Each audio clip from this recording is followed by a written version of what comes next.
Ladies and gentlemen, our final award tonight will be for the greatest parable of Jesus. And the finalists are the Good Samaritan, the parable of the lost sheep, the prodigal son, and who could ever forget the workers in the vineyard. I said, who could ever forget the workers in the vineyard? It's odd, I don't hear any applause. I hear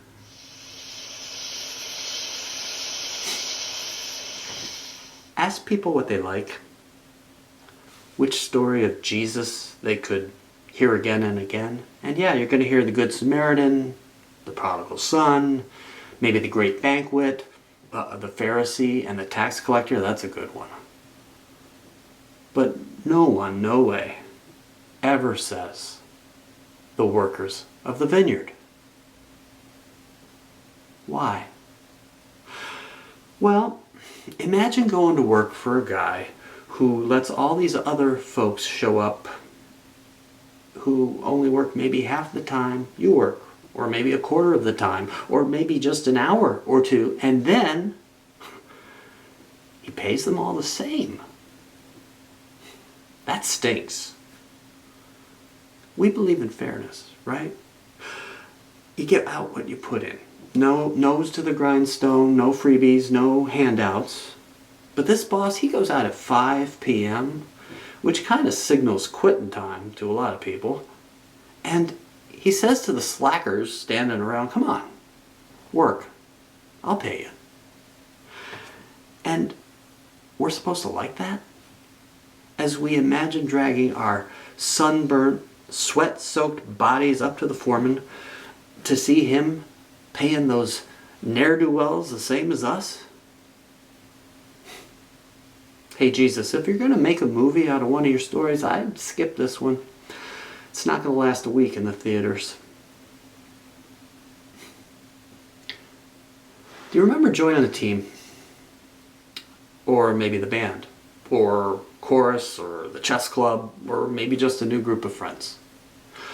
If you were the new kid, you knew, yeah, there's a pecking order. Leaders in the group, or maybe the most talented in the group.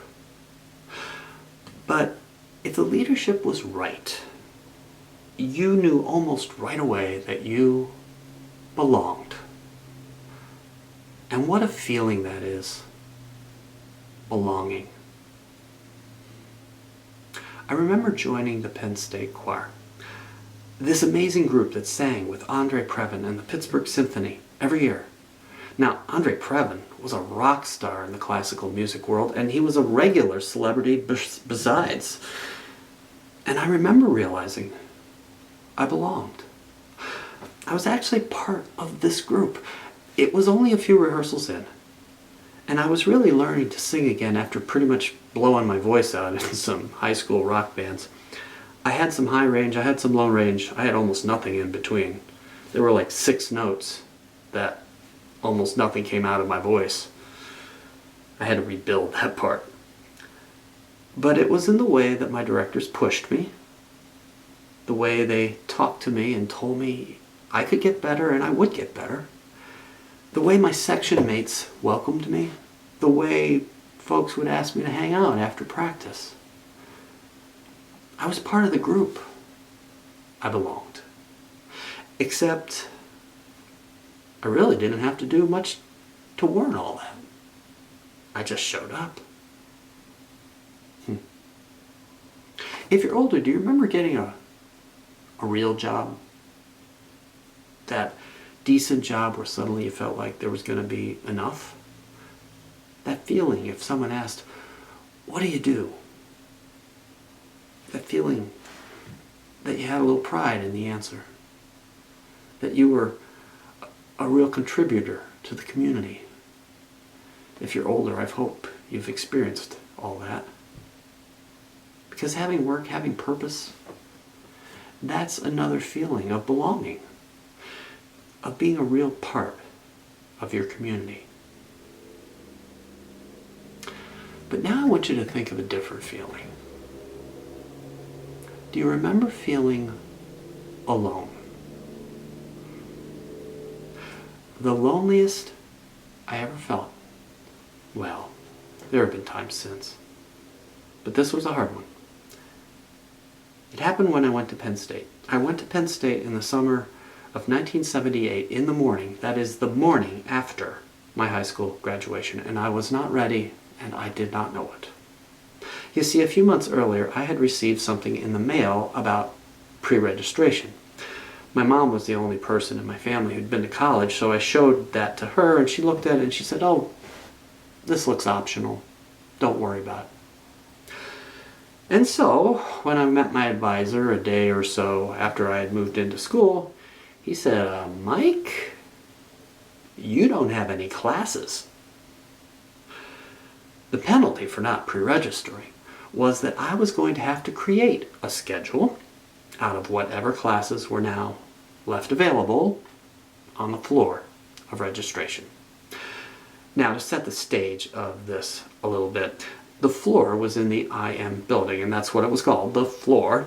And it was one of the biggest floors, one of the biggest rooms I'd ever seen. It was like 6 volleyball courts.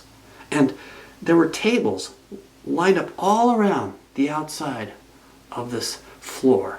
And on every table, there was a sign saying the name of a class and the days of the week and times that class would meet.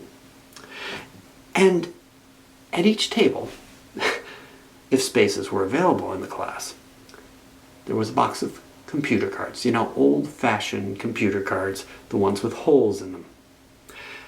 Those were the cards that would tell the master computer that you, student number 16 whatever, had successfully registered for that class. If there were cards in the box, there were seats in the class. No cards, no seats. Such was the primitive nature of things back then. No checking online for anything. Online was a good 10 or 15 years away. My task, find 4 classes in that maze that did not overlap and that would begin to fulfill requirements for my degree. Oh, and by the way, by all means to make one of those classes a first-year freshman English class, or else I would be in real, let's just say, trouble. Of course, I quickly found out that you couldn't just walk in and get to the floor. First, you had to run this gauntlet, the gauntlet of student clubs and interest rooms. And I'll be honest, if I hadn't been terrified already, this might have been okay, but I wasn't in the mood to learn about rock climbing or spelunking, or to be asked if Jesus had become my personal savior about 6 times within 5 minutes. That put me on edge for everything that was to follow. And what was to follow was a nightmare. Class after class was filled. All the cards were gone. I kept looking at my registration book, looking to see what might fill the needs of my degree, looking for one more table, just one more class. But the classes I found would overlap with the ones I already had found and had collected punch cards for. Now, I could take the punch cards back and hand them back in, but there was no promise I would find that same class at another time. And then some of the classes I couldn't take because there were these things called prerequisites for them. And then some of them that were open, they wouldn't do a thing for me except suck up my electives, the few electives I would have in my 4 years of college. And I wanted to use those for something I liked. About 2 hours into this. About 2 hours in, I went to the middle of the floor, in the midst of hundreds of people. And I sat on the ground, and I looked at my guidebook, so it would look like I was reading my guidebook. I looked at the 2 cards I had in my packet. 2 hours, 2 cards. And I had no idea how I was going to find 2 more cards. 2 more classes that worked. And I sat there And I put my head in my hands, pretending to read. And I cried. Not loud.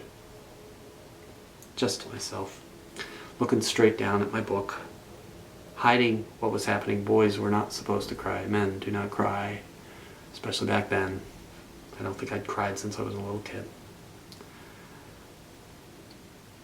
I was desperately hoping no one would see my pain, my weakness.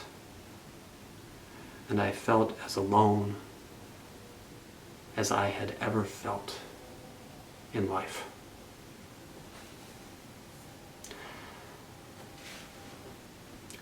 Now imagine standing in the marketplace. You've been there all day. No one has asked you to work.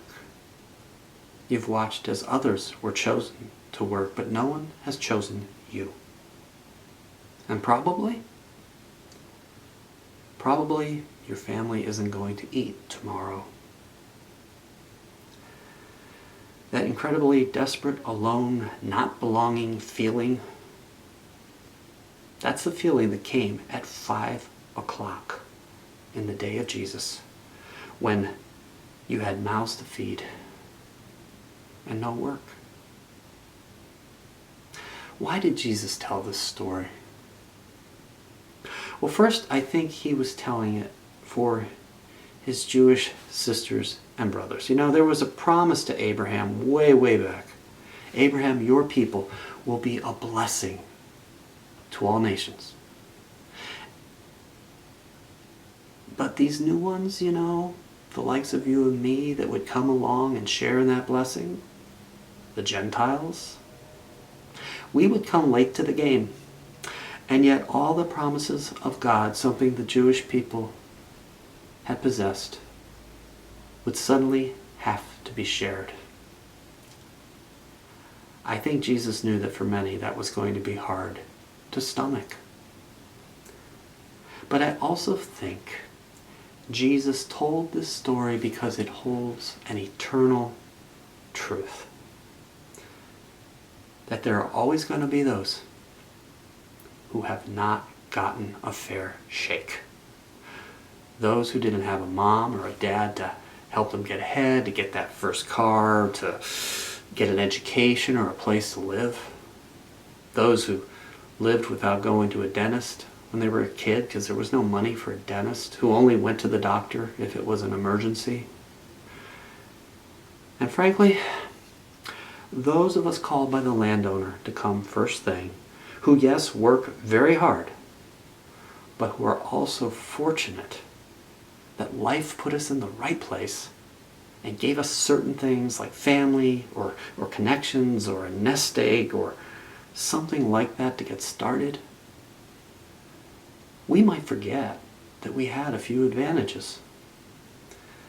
We might forget we knew the right people or came from the right place or even for the right color to get chosen first.